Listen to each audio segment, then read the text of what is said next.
Hi, hello, my name is Bob, and several years ago, I think it was 1985, I went to the hospital, Central DuPage Hospital, with a bowel blockage, and did emergency surgery, and afterwards, my guts were like tied in a bow tie, like a knot, and the doctors seen that, said it would never unravel. And after surgery, I came in my room and found out what the heck went on. That's when they told me my guts were wrapped up and never going to unravel. So I was in the hospital, and I was NPO for 10 days. That's nothing by mouth. And as I was on IVs, and I was on Demerol for a few days, and the nurses kept saying that I had no noise in my guts. It's supposed to be like a ringing bell in there, and hear gases and stuff in your intestines, and I had nothing. It was totally dead. And they were concerned that you can't live with dead guts. So I decided I'd take myself off the Demerol. I had an automatic push button that I could feed Demerol as needed for pain. It was very painful. I had 33 staples in my stomach. So when I was in the hospital, all I could do is walk around with the IVs and pray the rosary. And I had a book of pictures, miracle pictures from the Queen of Heaven Cemetery in Hillside, Illinois. And I showed the nurses there and the people that I'd run into if they wanted to see it. I showed it to them. And it was interesting because at night, that's when a lot of doctors came, at night to see the pictures and talk to me about them. It just spread like wildfire in the hospital. And I didn't sleep. I just walked around during the night praying the rosary, and in the daytime I visited people and all that, but I was tired but not sleepy. So like 5 days went by, I didn't sleep. But as I was noticing, as the time went by, that I was getting weaker and weaker. And the nurses said, they don't know what to do with my guts being dead like that. And I'd walk around until my battery on it was some kind of computer that fed the IVs, and it run off batteries, and when it got weak it would start beeping, and at that point I come in my room and I had my bed up all the way, and the bed was flat except for the back part where your head would be, and I put 3 pillows there because I would rest on there. I didn't want to use my stomach muscles because of the pain, so I kind of rest there while charging up, and when it's done charging I walk around again. They said walking is the best thing you do for your guts.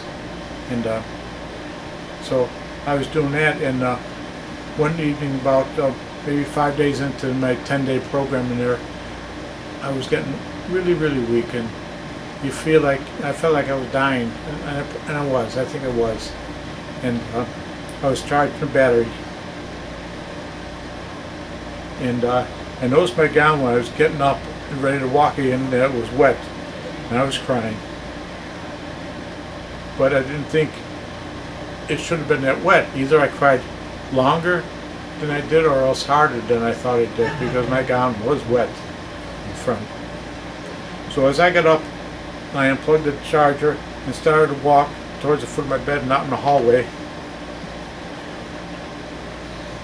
I noticed that there was 3 pillows by my bed at the foot of the bed. And I was thinking, do I have 6 pillows on my bed? Where did the other 3 come from? So I turned around to where I was sitting, and there was no pillows. And I knew I was leaning against something, and the pillows should have been there, but they weren't. So I went back, and I sat down, I leaned back, and there was something there. It was soft and firm, and my first thing to think, this is so strange, is it good, is it bad? I was scared, I guess, and because you couldn't see anything. Anyway, so I'm pretty emotional, but it's emotional anyway. I pulled away because I wasn't sure what was happening, and I decided, well, maybe it was a crick in my back, or I was stiff or something else, so I tested the second time, and I put my hands on the bed and I pushed back, and it was still there. I said to myself, I'm going to test it one more time, and that'll be the third time. I don't know why three, but third time. I leaned back, and this time my feet were on the ground, and I lifted my rear end off the bed, so I was leaning on an angle. So no way could it be in my mind or any other reason why there's something back there holding me, and it was there. So I just relaxed and sat there maybe 10 minutes or so.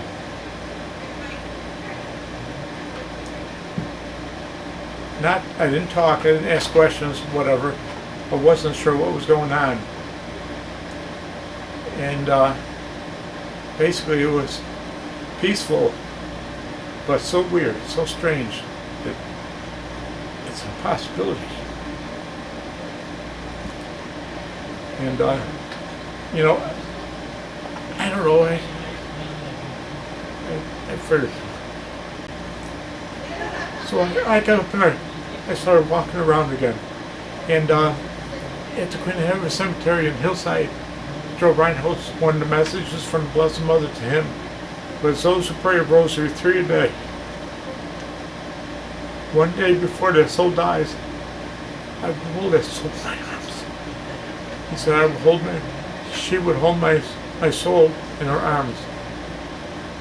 And I figured it was the Blessed Mother, but I wasn't 100% sure. It could have been my guardian angel, but it definitely wasn't anything bad. So I had a chance to go to confession with Father, I think his name is Father Paul Siegel, the one that can read souls. And we signed up for confession because there's such a large crowd going to him. And it was my turn to go. I went to confession, and I asked them, after confession, still in the confessional, who held me in the hospital a year ago. And that's all I asked him. Didn't give him any more information, just those words. He closed his eyes for a few seconds, and he opened his eyes and said, the Blessed Mother held in her arms. I said, I thought so. And I asked him, did her tears heal my intestines? And he shook his head yes. And what was really, really strange, he got up, and I was ready to leave, but he got up, he put arms around me.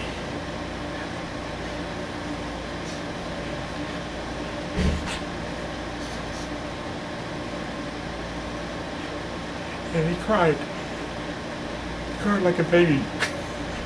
I don't know why.